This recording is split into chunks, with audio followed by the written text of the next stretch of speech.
Patients who come to a hospital with cardiac arrest, the percent that actually walk out of the hospital healthy and functioning is less than 10%.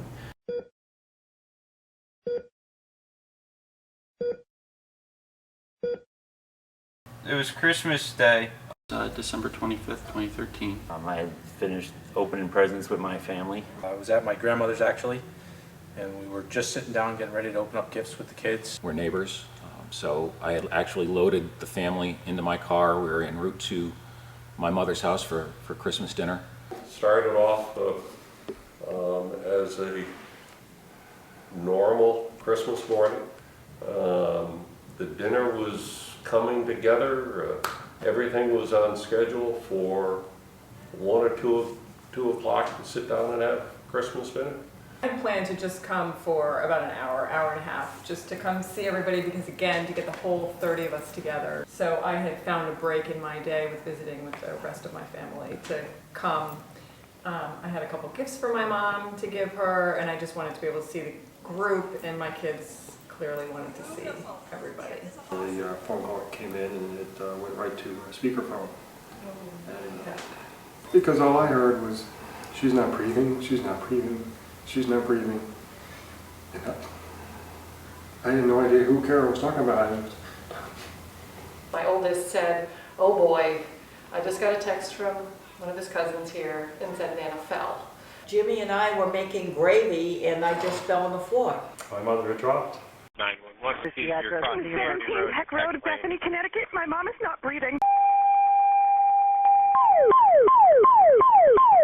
I looked down at her and she was on the ground, her eyes were closed. I'm looking for a pulse and I can't really find one.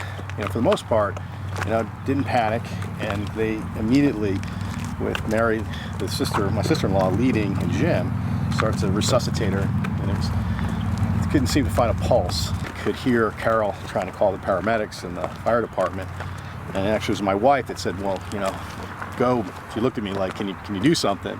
So I decided to go to the end of the driveway to be able to flag down the police and the first responders and the EMT. But ultimately they got here really quick, came back up.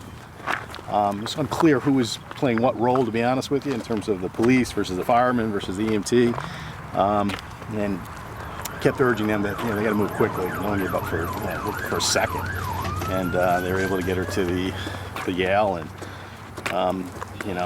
did everything else, and just the outcome was really amazing. And I think we learned later that those precious early minutes were essential to what ultimately ended up being, somewhat of a miracle. Mary's fantastic.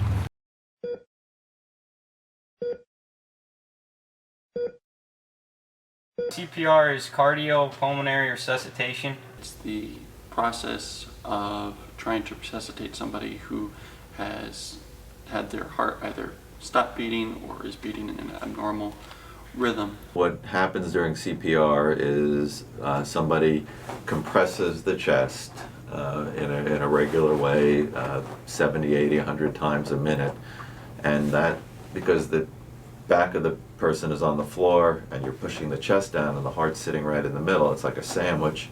It's pushing the heart down and squeezing the blood out of the heart, and then you let it up and the heart fills and you squeeze it down, and so it's essentially you're performing the mechanical pumping that the heart as a muscle when it's functioning well would perform on its own. For CPR, clearly my mom was not breathing. She was blue, and it was very difficult to find any kind of pulse on her. So she wasn't breathing, and her heart was not beating, and if it was beating at all, it was not doing what it should normally be doing to circulate the blood. So what Jim and I were able to do for her was, between mouth to mouth and the compressions, we were able to give the body some air and also help circulate the blood. And that was an important piece in this entire process, that while we were waiting for the EMTs to come, we were actually helping to circulate the blood and to give her some oxygen for her organ. It entails keeping the heart beating for the patient that has a heart no longer beating, performing chest compressions. It's an AED, it's an automated external defibrillator. It's a fairly simple device. The devices that are out now are different from the ones that most paramedic units carry due to the level of training that is required for it. That being, like any one of us here right now can open the device and with the pictures that are on it, operate the machine, and it talks to you and tells you what to do.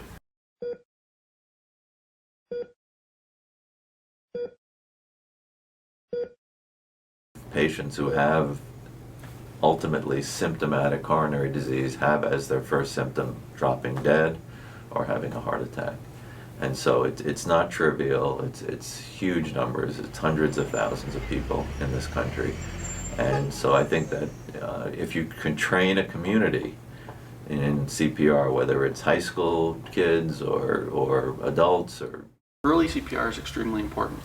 CPR is critical from the moment somebody, what we call drops, or somebody has a cardiac event, to keep a mean blood pressure in somebody's veins in order to keep the blood flowing, so somebody has oxygenation to their organs, to their brain, because time is brain cells is something that we refer to a lot. So generally somebody starts losing brain cells about 6 minutes in.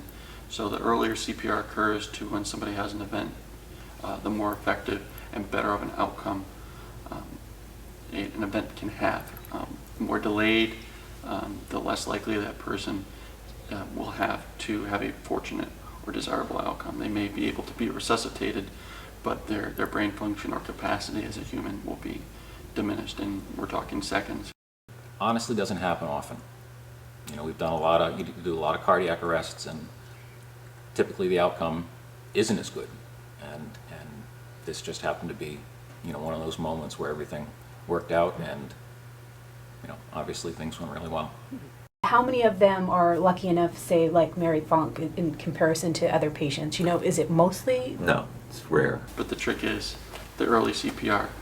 It does nobody no good if somebody drops when they're at home and nobody's there, and nobody gets home until later, or someone's not capable of doing CPR. From where we sit now to the farthest edge of town is a 12-minute ride on any day in good weather. Let alone bad weather. So to have early access, early CPR is a big deal, because it would be outside that window to really kind of have an impact on somebody.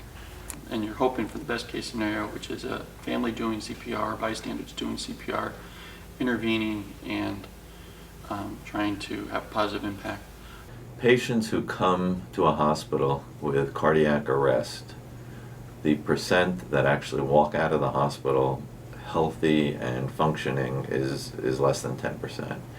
And the main issue is the brain. The brain, most people don't get CPR immediately.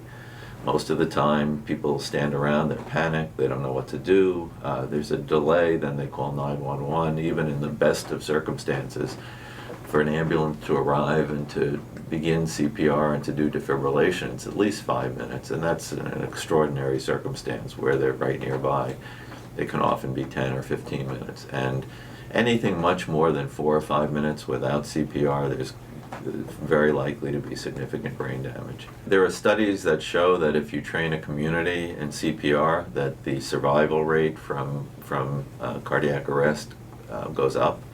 There's no question about the benefits of CPR, timely CPR, and there's no question but that in most communities, because ambulances are not available in under 5 minutes to be at somebody's house, that if you don't have bystander CPR, then that less than 10% walking out of the hospital with good neurologic recovery. Individuals that are trained in CPR, the greater the chances that anyone in a particular community will have somebody nearby who can perform bystander CPR. At my school, we all have to sit through a CPR class, and this year I sat through the class, but I chose not to get the certification because I just didn't ever think that I would need to, or that I would need to use it. So just kind of like, oh, I'll get an easy A, but I can't tell you that I paid 100% attention all the time.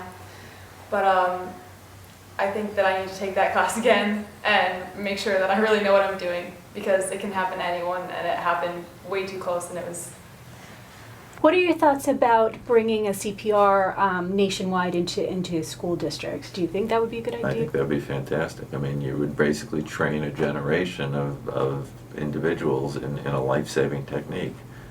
And the other thing that's important is that, recent recommendations by the American Red Cross and other societies do show that you can do CPR without mouth to mouth. And I think mouth to mouth is something that gets people anxious because of contagious diseases. So the fact that you don't have to perform mouth to mouth will greatly expand the likelihood that somebody trained in CPR would actually get down on their hands and knees and do it. What do you think pulling out of this event, what would that be? Just that, get into a CPR class, get as many of your family members into it so they know what to do when this happens. And you got to keep it refreshed because CPR is constantly changing. My name is Rich Cogiel. I'm a firefighter, EMT. I gave my wife the old I'll be right back, I promise type thing. And I just wasn't going to let a heart attack call go unanswered. In all the years that I've been involved in fire and EMS, this one was my first save. Been to many where it didn't turn out this great. My feeling is that we finally, us as a group, and for me, we saved one. It worked. My name's Stephen Pelicano. We're at the Bethany Volunteer Fire Department headquarters. I'm a firefighter and CPR certified first responder. I got the call, so I hopped in my truck. Just one of the first calls that I went out and did actually do CPR. You live in Bethany when all of the paramedics just pull straight into the fields with their pickup trucks. My name is Michael Sullivan. My nickname is Sully. We're at the Bethany Fire Department headquarters. I've been an EMT, MRT firefighter here for the past 10 years. I remember watching him out of the corner of my eye, and just his presence was like he was the leader. He was the guy we wanted. What I hope is to use an experience like this to show how important it is and what an effect early CPR can have on a family and in town, and how much a difference somebody can make to their mother, to their grandmother, to their grandfather, to a loved one, or even a stranger. Me and my brother, before this incident happened, maybe we should take a CPR class. And then I said to her, well, it's very rare to happen. I'm like, we don't need to. I'm like, this isn't really gonna happen. And that was like in October. About a month after the incident, she was like, now do you want to take the CPR class? So we're like, yes. CPR saved my life. If it wasn't for my daughter Mary and my son Jimmy on Christmas Day last year, I would not be here today.